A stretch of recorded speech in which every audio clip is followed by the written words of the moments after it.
السلام علیکم ورحمۃ اللہ وبرکاتہ۔ الحمد للہ وکفا وسلام علی عبادہ الذین اصطفیٰ، اما بعد فاعوذ باللہ من الشیطان الرجیم، بسم اللہ الرحمن الرحیم۔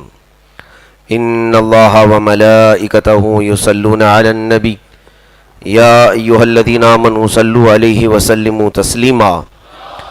اور خصوصیت کے ساتھ رب ذوالجلال فرماتا ہے والذین یؤذون رسول اللہ لہم عذاب علیم۔ جن لوگوں نے بھی اللہ کے رسول کو ایذا دی، تکلیف دی، ان کے لیے دردناک عذاب ہوگا۔ رسول پاک صلی اللہ علیہ وسلم کو ایذا دینا، ایذا کہتے ہیں تکلیف پہنچانا، ٹھیس پہنچانا، اس کو کوئی ہلکے میں نہ لے۔ اللہ کے حبیب صلی اللہ علیہ وسلم جس سے ناراض ہو جائیں اس سے تو پوری کائنات روٹھ گئی۔ اللہ رب العزت اس کے دل پر مشرکین نے حضور پاک صلی اللہ علیہ وسلم کو اور صحابہ کو ایذا دینے میں کوئی کسر نہیں چھوڑی، ہر طرح کے وہ حربے اپناتے تھے۔ حضور پاک صلی اللہ تعالیٰ علیہ وسلم کے جانثار صحابہ کو پکڑا گیا، مارا گیا، گھسیٹا گیا، سولیوں پر چڑھایا گیا۔ ان 13 سالوں میں بڑی مشقتیں ہوئی۔ مکہ کی گلیوں پر صحابہ اکرام کو کھینچا جاتا تھا اوباش لڑکوں کے ذریعے سے۔ تو ایک بار تو ہجرت کیا ہے صحابہ اکرام نے حبشہ کی طرف، حبشہ افریقہ میں جس کو آج ایتھوپیا کہا جاتا ہے، ایک ہجرت تو وہاں ہوئی تھی۔ دوسری یہ ہجرت جو رسول پاک صلی اللہ تعالیٰ علیہ وسلم نے بنفس نفیس خود ہجرت کہ اے محبوب صلی اللہ علیہ وسلم، آپ اسی وقت اس مکہ کو چھوڑ کر مدینے کی طرف ہجرت فرمائیں، آپ اس شہر سے ہجرت فرما کر مدینے کی طرف چلیں۔ اللہ کے حبیب صلی اللہ تعالیٰ علیہ وسلم کے ساتھ اس وقت حضرت علی موجود تھے، ان کو اپنے بستر پر سلایا، جو امانتیں حضور کے پاس تھی وہ سب ان کے حوالے کیا، اور پھر یاسین مبارکہ کی تلاوت کرتے ہوئے میرے آقا صلی اللہ علیہ وسلم اپنے ہاتھ میں مٹی یا کچھ کنکریاں لیں، اور باہر جو گھر کا گھیراؤ کر کے کھڑے تھے کفار، ان کے منہ کی طرف پھینکا تو سارے اندھے ہو گئے، نابینا ہو گئے۔ حضور پاک صلی اللہ علیہ وسلم ان کے درمیان سے نکل کر گئے، کسی کو نظر تک نہیں آئے۔ اللہ کے حبیب صلی اللہ تعالیٰ علیہ وسلم وہاں سے نکل کر سیدھے حضرت ابو بکر کے گھر آئے۔ رات کے وقت ابو بکر صدیق کا گھر کھلا تھا، جیسے ہی اندر گئے صدیق اکبر تڑپ کر کہتے ہیں یا رسول اللہ صلی اللہ علیہ وسلم، کیا ہجرت کا حکم آ گیا ہے؟ حضور پاک صلی اللہ علیہ وسلم نے فرمایا ابو بکر تمہیں کیسے پتا؟ اور یہ رات کو گھر کا دروازہ کھلا اور تم جاگ رہے ہو اتنی رات؟ صدیق اکبر نے کہا آقا چند مہینوں پہلے آپ نے مجھ سے ذکر فرمایا تھا کہ اللہ تعالیٰ عن قریب مجھے ہجرت کا حکم دے گا، تو میں نے عرض کیا تھا آقا مجھے ساتھ میں لیں گے آپ؟ حضور نے فرمایا تھا ہاں، وہ ہجرت کا حکم رات کو آئے گا اور اس وقت میں تجھ کو ساتھ لے کر چلوں گا۔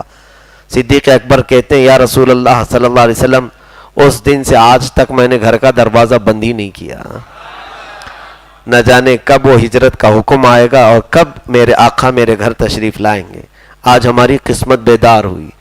وہ تو صدیق اکبر تھے جو اللہ کے حبیب صلی اللہ علیہ وسلم کے انتظار میں کتنے دنوں سے گھر کے دروازے کھلے رکھے۔ اسی لیے شاعر نے کہا ہے میرے آقا آؤ کہ مدت ہوئی ہے، تیری راہ میں آنکھیاں بچھاتے بچھاتے۔ ہم بھی انتظار کریں، یقیناً رسول کریم صلی اللہ تعالیٰ علیہ وسلم درد مند دلوں تک پہنچتے ہیں۔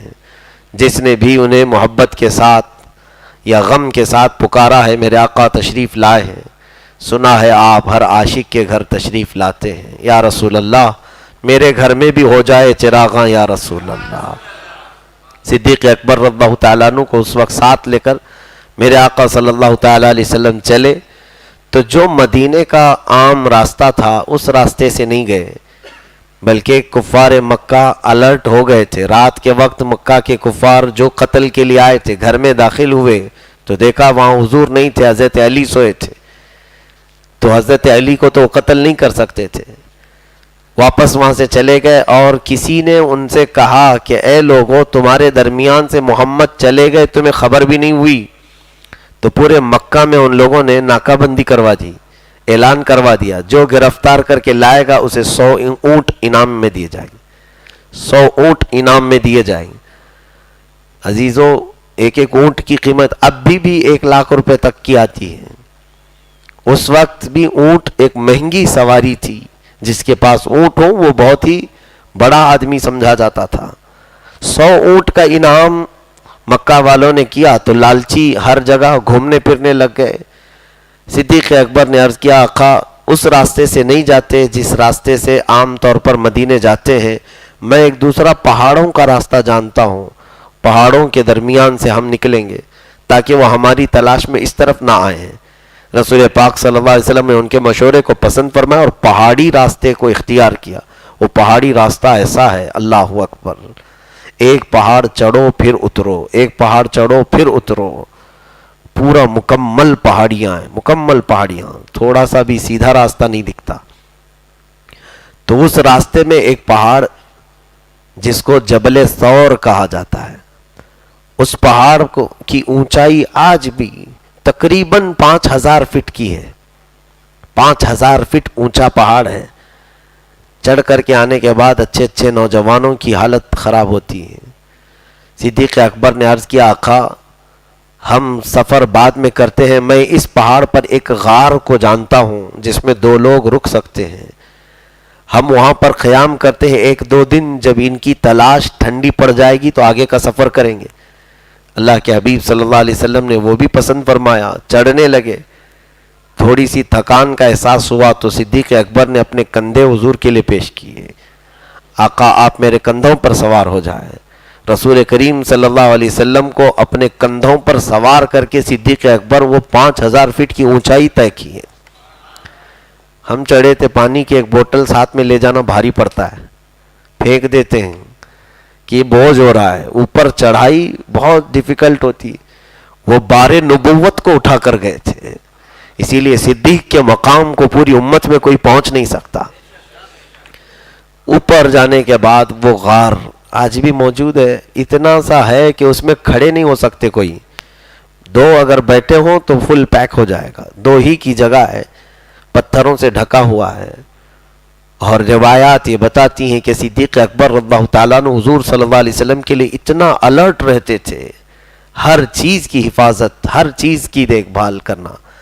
اس غار کے سارے سوراخوں کو بند کیا کہ کوئی کیڑا بھی داخل ہو کر میرے آقا کو تکلیف نہ پہنچائے، حتیٰ کہ سوراخ بند کرنے میں انہوں نے اپنے جسم کے بھی کپڑے پھاڑ دیے، اپنے لباس کو بھی پھاڑ کر کے اس کو ٹکڑے ٹکڑے کر کے سارے سوراخ بند دیے، اور ایک سوراخ باقی تھا تو اس پر اپنی ایڑی لگا کر بیٹھے۔ رسول کریم صلی اللہ علیہ وسلم کو آرام کرنے کے لیے اندر بلایا، تو جب حضور پاک صلی اللہ علیہ وسلم اندر آرام فرما رہے تھے تو اب دیکھیں ہوا کیا، کفار و مشرکین ڈھونڈتے ڈھونڈتے وہاں تک بھی پہنچ گئے۔ پیروں کے نشان دیکھ کر کے لوگ عرب میں پہچان لیتے تھے کون کس طرف گیا ہے۔ تو حضور صلی اللہ علیہ وسلم حضرت ابو بکر اس طرف آئے ہیں، ان کو شبہ ہوا تو ڈھونڈتے ہوئے پہاڑ بھی چڑھ گئے اور غار کے آس پاس آ گئے، غار کے آس پاس منڈلانے لگے اور ان کی آوازیں بہت قریب آ گئیں۔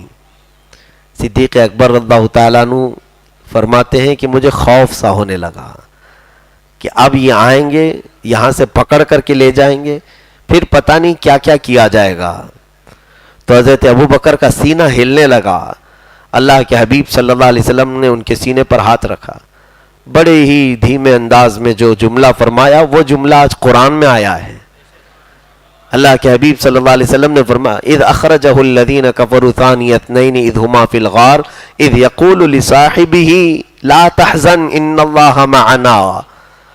وہ اپنے صاحب سے کہہ رہے تھے، یعنی اپنے ساتھی سے، رسول کہہ رہے تھے ابو بکر مت گھبرا، اللہ ہمارے ساتھ ہے۔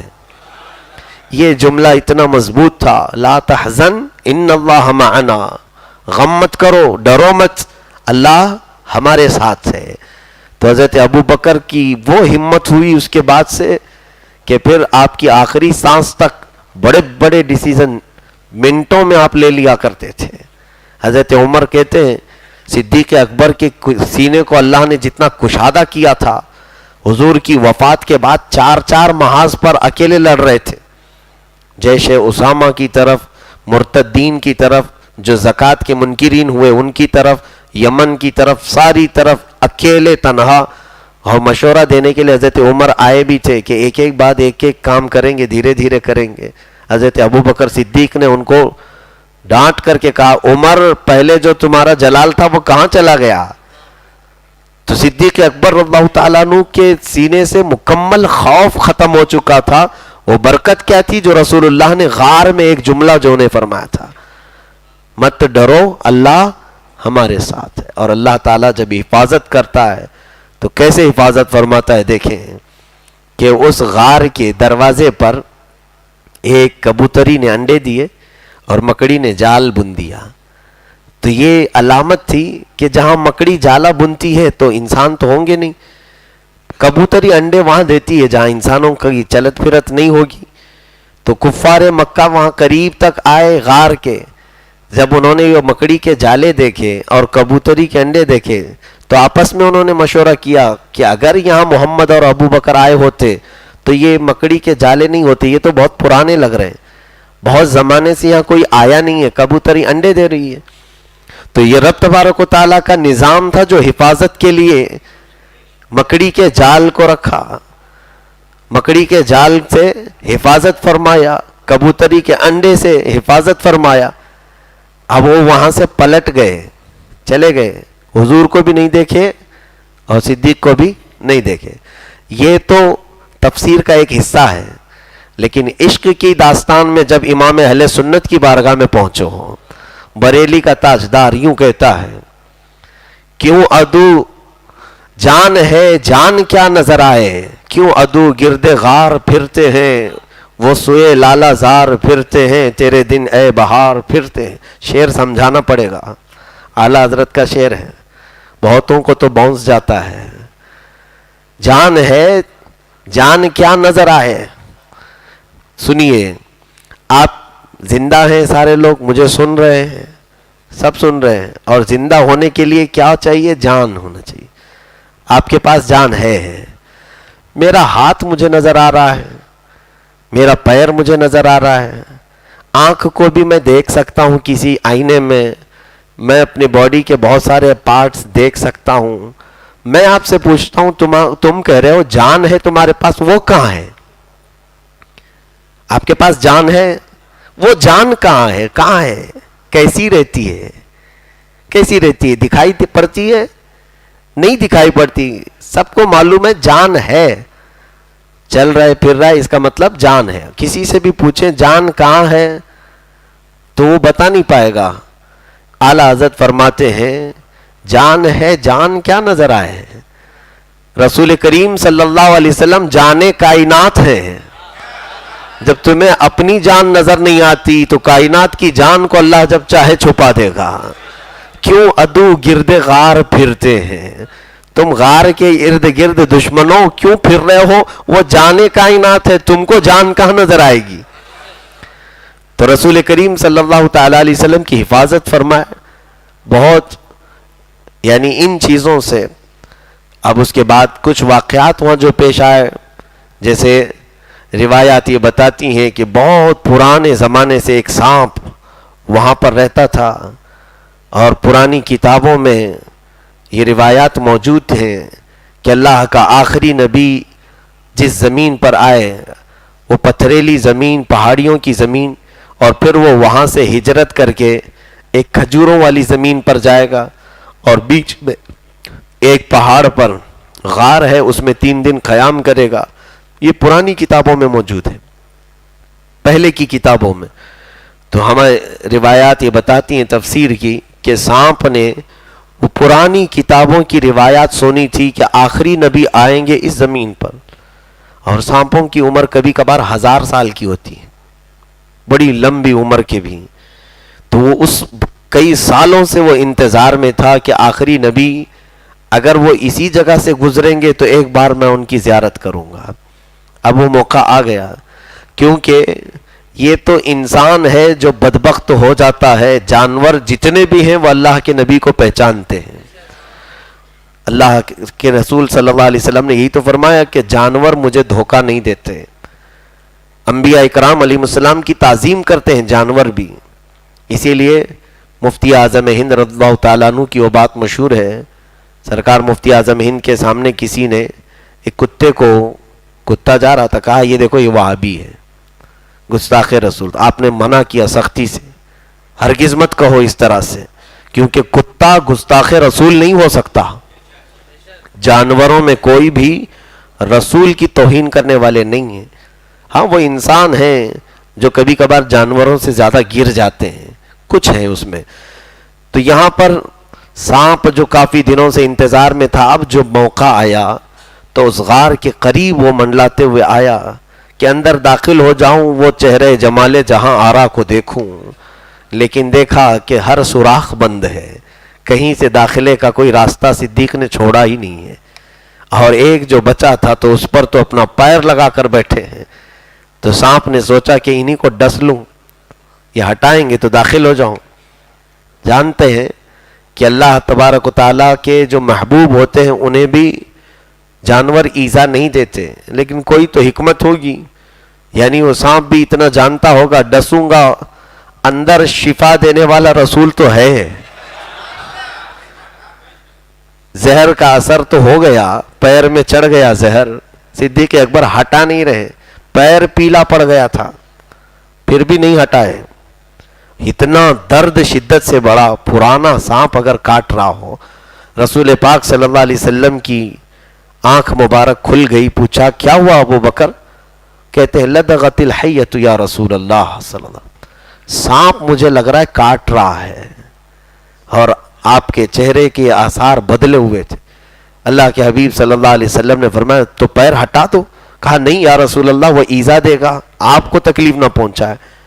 میرے آقا نے فرمایا نہیں، وہ ایذا دینے نہیں، وہ زیارت کرنے آیا ہے، ہٹاؤ اپنا پیر. ہٹایا آپ نے تو سانپ اندر داخل ہوا. جس قدر اسے تمنائیں تھی وہ زیارت کیا اور واپس اسی سوراخ سے چلا گیا. اللہ کے حبیب صلی اللہ علیہ وسلم نے اپنا لعاب پاک، اپنا تھوک شریف حضرت ابو بکر صدیق کے پیر پر وہاں لگائے جہاں سانپ نے ڈسا تھا. پورا زہر جو چڑھا ہوا تھا سب نکل گیا. اور حضرت ابو بکر صدیق فرماتے ہیں سانپ کے کاٹنے کا درد ایسا کہ انسان تڑپتا ہے، بلکتا ہے، لیکن جب آپ نے لعاب پاک لگایا تو بعد میں مجھے یہ اندازہ بھی نہیں ہو پاتا تھا کہ سانپ اس پیر میں کاٹا تھا کہ اس پیر میں کاٹا تھا. اس طرح سے شافی و نافی ہو تم، وافی و کافی ہو تم، درد کو کر دو دوا تم پہ کروڑوں دور. تم ہو حفیظ و مغیث، کیا ہے وہ دشمن خبیث، تم ہو تو پھر خوف کیا تم پہ کروڑوں دور. رسول کریم صلی اللہ تعالیٰ علیہ وسلم کے ہوتے ہوئے پھر کسی چیز کا خوف نہیں ہو. تو پھر یہاں سے ہجرت کے جو واقعات ہیں بڑے طویل ہیں. جو غار میں اللہ کے حبیب صلی اللہ علیہ وسلم نے فرمایا وہ جملہ آج ہمارے لیے بھی بہت بڑا ہے. میرے عزیزو لا تحزن ان اللہ معنا، مت گھبراؤ اللہ ہمارے ساتھ ہے. جب یہ یقین تمہارا بڑھ جائے گا تو پھر دیکھنا مولا تعالیٰ آج بھی تمہاری حفاظت ویسی ہی فرمائے گا. جب وہ کائنات کے آقا و مولا کی حفاظت کے لیے مکڑی کا جال بنا دیتا ہے تو یہ کفار و مشرکین شرین و فسادین ان کی حیثیت کیا ہے کہ ان سے جب مولا ہم کو بچانا چاہے تو پھر ان کے بھی راستے الگ لگا دیتا ہے. لیکن یقین توکل اللہ کی ذات پر کرو. کہیں سے بھی کوئی چیز آئے تو یہ ضرور اپنے ذہن میں رکھنا کہ ہم بے شک اللہ والے ہیں اور اللہ ہمارے ساتھ ہے. لوگ آج دیکھیں تانا مار رہے ہیں. چند پچھلے سال کی بات ہی ہوگی شاید، میں نے جمعہ میں آپ سے کہا بھی تھا کہ کروڑوں خدا کو ماننے والے ایک جگہ جمع ہو رہے ہیں اور ایک خدا کو ماننے والے 1000 جگہ بٹ رہے ہیں. حیرت کی بات ہے. ان کو کس چیز نے آج جوڑا ہے؟ کون سی چیز انہیں جوڑ رہی ہے؟ صرف اور صرف اسلام دشمنی انہیں جوڑ رہی ہے. صرف اسلام دشمنی یونٹی پیدا کر رہی ہے. اور تمہارے پاس ایک قرآن ہے، ایک رسول ہے، ایک خدا ہے. ان تمام چیزوں کے جمع ہونے کے لیے تمہارے پاس بہت سارے پوائنٹس ہیں. بہرحال ہمیشہ ذہن میں یہ بات رکھیں کہ اللہ ہمارے ساتھ ہے. اور اللہ قرآن میں فرماتا ہے وَكَانَ حَقًّا عَلَيْنَا نَصْرُ الْمُؤْمِنِينَ. اللہ تعالیٰ فرماتا ہے میں نے اپنے اوپر لازم کر لیا ہے کہ مدد کروں گا تو ایمان والوں کی، ایمان والوں کی مدد. وَلَا تَهِنُوا وَلَا تَحْزَنُوا وَأَنْتُمُ الْأَعْلَوْنَ إِن كُنتُم مُؤْمِنِينَ. گھبراؤ مت، ڈرو مت، اللہ فرما رہا ہے تم ہی سربلند رہو گے، کامیاب رہو گے اگر تمہارے پاس ایمان ہے، اگر تم اللہ کی ذات پر یقین رکھتے ہو۔ تو یہ آیات بینات تھیں ہجرت کی۔ وہاں سے پھر میرے آقا صلی اللہ تعالیٰ علیہ وسلم 3 دن کے بعد نکل کر مدینہ طیبہ تشریف لائے۔ مدینہ تک پہنچنے میں تقریباً 9 دن لگ گئے تھے حضور پاک صلی اللہ علیہ وسلم کو۔ بیچ میں کئی معاملات پیش آئے۔ حضرت ابوبکر صدیق کہتے ہیں راستے میں ایک شخص ڈھونڈتا ڈھونڈتا آ ہی گیا جس کا نام سراقہ تھا، وہ بڑا مشہور تیر انداز تھا۔ وہ اپنے گھوڑے کو سر پر دوڑاتے ہوئے حضور صلی اللہ علیہ وسلم تک پہنچ ہی گیا، اور حضرت ابوبکر نے بھانپ لیا کہ یہ 100 اونٹ کے لالچ میں پکڑنے کے لیے آیا ہے۔ حضور صلی اللہ علیہ وسلم سے عرض کیا آقا یہ سراقہ ہے، لالچ میں آیا ہوگا۔ اللہ کے حبیب صلی اللہ علیہ وسلم نے اس کی طرف دیکھا اور زمین سے کہا اے زمین سراقہ کو پکڑ لے۔ زمین پھٹ گئی اور سراقہ اندر دھس گیا، پیر گھٹنے تک دھس گیا۔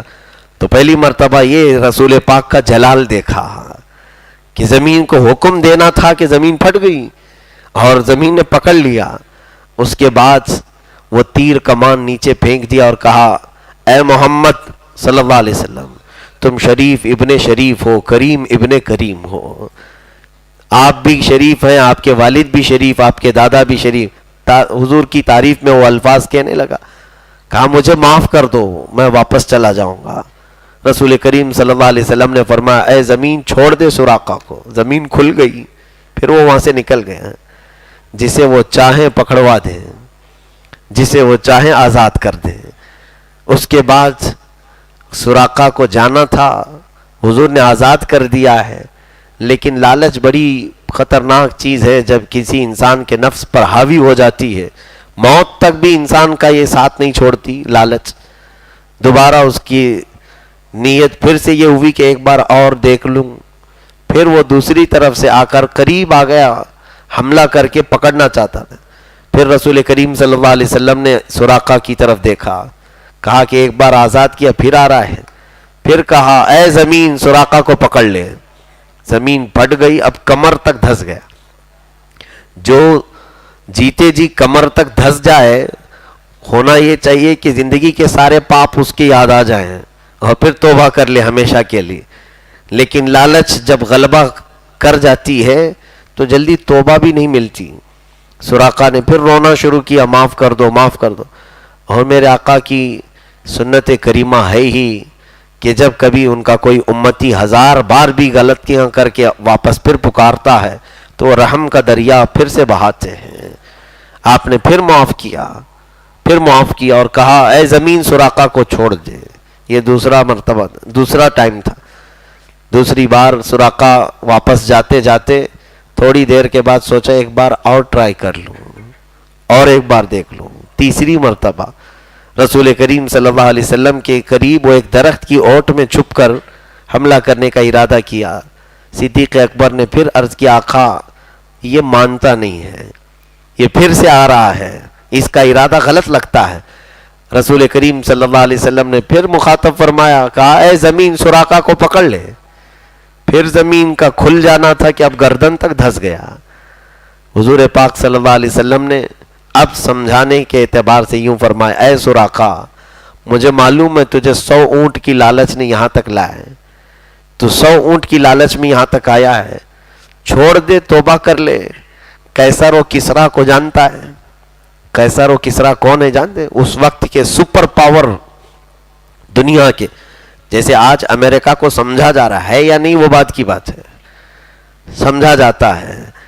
اس طرح سے اس وقت ایران اور روم 2 ملک پورے ورلڈ پر حکومت کرنے کے لیے مشہور تھے، سپر پاور۔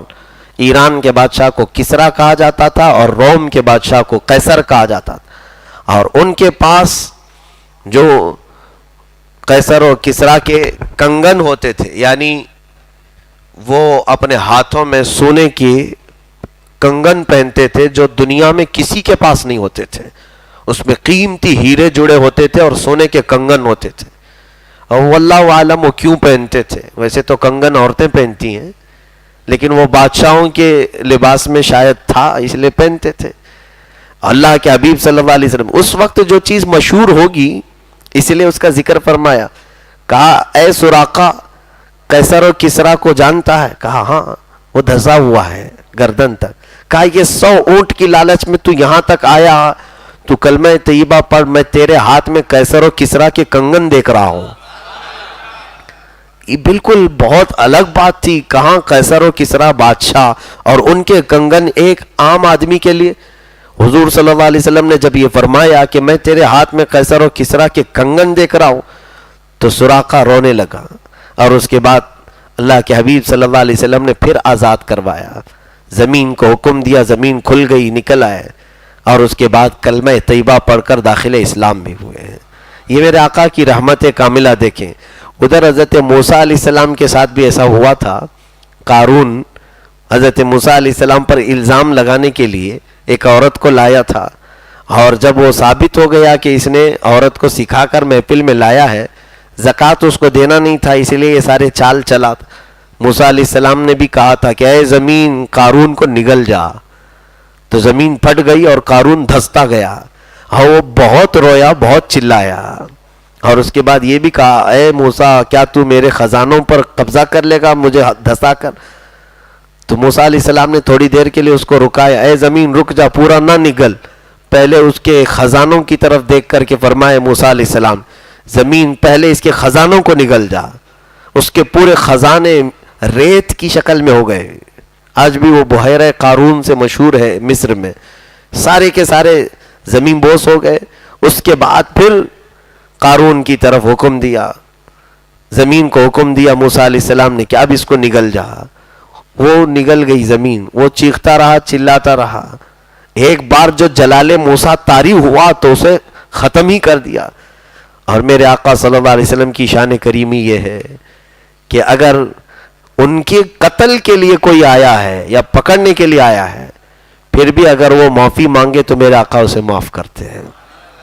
میں مجرم ہوں آقا مجھے ساتھ لے لو، کہ رستے میں ہیں جا بجا تھانے والے. اعلیٰ حضرت رضی اللہ تعالیٰ عنہ نے یہی آداب سکھائے. اس کے بعد سراقہ کو واپس مکہ بھیج دیا گیا، واپس آ گئے. میرے آقا صلی اللہ علیہ وسلم نے ہجرت کا اپنا پورا راستہ طے فرمایا، مدینہ تشریف لائے.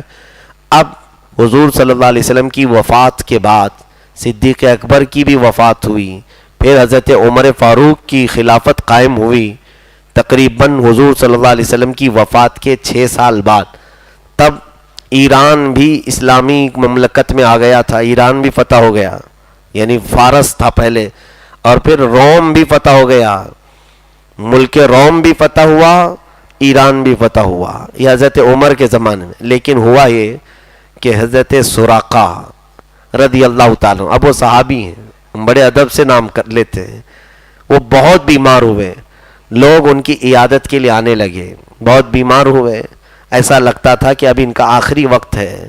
تو کچھ لوگ آئے حضرت سراقہ کو دیکھنے کے لیے، تو آپ نے بستر جھٹک کر کے لوگوں کو بھیج دیا، میں ابھی مرنے والا نہیں ہوں، جاؤ تم لوگ. سخت بیمار تھے، ایسا لگتا تھا کہ یہ مرض الموت میں ہے. تو حضرت سراقہ نے کہا میں ابھی نہیں مرنے والا ہوں، جاؤ تم لوگ.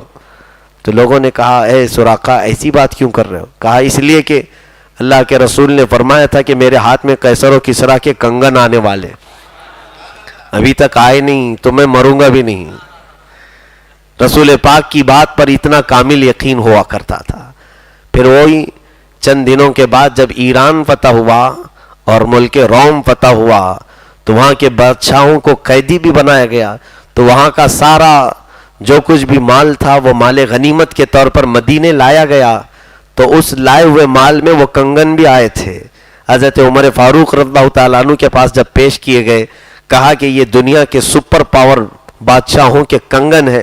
تو حضرت عمر نے کہا مجھے بات یاد ہے، میرے آقا صلی اللہ علیہ وسلم نے کہا تھا کہ یہ کنگن سراقہ کو پہنائے جائیں. تو حضرت عمر خلیفۃ المسلمین تھے، خود لے کر کے آئے اور حضرت سراقہ کو پہنایا، اور یہ فرمایا کہ سونا رسول اللہ نے صرف ان کے لیے حلال کیا، پھر قیامت تک کسی کے لیے حلال نہیں. وہ کنگن پہنائے گئے. حضرت سراقہ نے وہ دیکھ کر بہت آنسو بہائے، میرے آقا کو یاد کر کے بہت روئے. اس کے صرف 3 دن کے بعد آپ کا انتقال ہوا. یہ میرے آقا صلی اللہ علیہ وسلم کی بشارتیں تھیں جو پوری ہوئی. عزیزان گرامی، ہجرت کے اس واقعے میں بہت سارے ہمارے لیے درس اور عبرتیں ہیں، خاص طور پر توکل اور یقین اللہ کی ذات پر۔ میرے نبی صلی اللہ علیہ وسلم نے صحابہ میں سب سے زیادہ یہی جذبہ پیدا کیا تھا کہ تم جس جگہ پر بھی ہو، جہاں پر بھی ہو، اللہ کی ذات پر ایسا یقین رکھو کوئی تمہیں کوئی ضرر نہیں پہنچائے گا، کسی طرح کی تکلیف نہیں آئے گی جب تک اللہ نہ چاہے، اور اگر مجھے کوئی مصیبت پہنچنی ہے تو میرے مولا کی مرضی سے ہوگی اور میں اس کی مرضی پر راضی ہوں۔ اس اعتبار سے ہمارا توکل اور یقین بڑھ جانا چاہیے۔ اور دوسری بات، اسی پارے میں جو ہم نے تلاوت میں کیا ہے، اللہ تعالیٰ فرماتا ہے جن لوگوں نے اللہ کے رسول کو تکلیف دینے کا ارادہ کیا ان کے لیے دردناک عذاب ہے۔ آج بھی میرے عزیزو، اللہ کے حبیب صلی اللہ علیہ وسلم نے فرمایا جعلت قرۃ عینی فی الصلاۃ، نماز میں میری آنکھوں کی ٹھنڈک ہے۔ اور بزرگوں نے فرمایا ہے جو جان بوجھ کر کے نماز ترک کرتا ہے، چھوڑتا ہے، وہ رسول اللہ کی آنکھوں کو تکلیف پہنچاتا ہے، رسول اللہ صلی اللہ علیہ وسلم کی آنکھوں کو تکلیف پہنچاتا ہے۔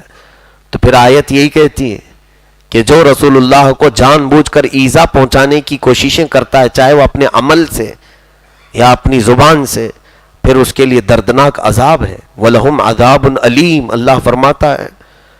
تو اے مسلمانوں، کہیں ایسا نہ ہو کہ ہم دعویٰ تو کرتے ہیں رسول اللہ کی کامل محبت کا، ہم اپنے زبانوں سے بڑے نعرے لگاتے ہیں میرے آقا کے عشق کے، محبت کے، لیکن عمل کہیں ایسا تو نہیں کہ حضور کو ٹھیس پہنچانے والا ہو۔ ہمیں اذانیں کتنی جگایا کرتی ہیں لیکن ہم اپنے بستر گرم کیے ویسے ہی سوئے رہتے ہیں۔ کبھی تو یہ خیال آئے کہ اگر میری نماز چھوٹ گئی تو میرے نبی کی آنکھوں کو میں نے تکلیف پہنچایا، میں رسول پاک صلی اللہ علیہ وسلم کو ٹھیس پہنچا رہا ہوں۔ کئی ایسے اعمال ہیں، کئی ایسے اعمال ہیں۔ اللہ کے حبیب صلی اللہ علیہ وسلم کو ایذا دینے والے اعمال نہ کریں، بلکہ ایک حدیث پاک میں یہ بھی ہے ہر جمعرات کو پوری امت کے اعمال حضور کے پاس پیش کیے جاتے ہیں، اور حضور پاک فرماتے ہیں صلی اللہ علیہ وسلم میں تم میں سے ہر ایک کے عمل کو جانتا ہوں، تمہارے باپ کے نام سے میں تمہیں پہچانتا ہوں۔ تو جب کسی کے برے اعمال حضور کے پاس فرشتے پیش کرتے ہیں، میرے آقا فرماتے ہیں مجھے اس سے تکلیف ہوتی ہے اور میں استغفار کرتا ہوں اللہ کی بارگاہ میں، اور جب کسی کے اچھے اعمال پیش کیے جاتے ہیں تو خوشی ہوتی ہے اور میں اللہ کا شکر بجا لاتا ہوں۔ تو آپ اندازہ کرو کتنے ہماری زندگی کی ایسی جمعراتیں چلی گئیں جس میں ہمارے اعمال شاید حضور کو ایسے ہی پہنچائے گئے ہوں گے جس میں ہم نے حضور کو تکلیف دینے والے اعمال کیے۔ اکثر تو جمعرات کی شام پتہ نہیں ہماری کہاں گزرتی ہے اور کس طرح سے، کہیں ایسا تو نہیں کہ ہم گناہوں کے اڈوں پر بیٹھے ہوں اور فرشتے ہماری خبر رسول اللہ کو پہنچا رہے ہیں، اے نبی کونین صلی اللہ علیہ وسلم آپ کا فلاں امتی اس وقت فلاں گناہ کے اڈے پر بیٹھا ہوا ہے۔ آپ کے باپ کو اگر آپ کی بری کرتوت کی خبر دے دی جائے تو ان پر کیا بیتتی ہے؟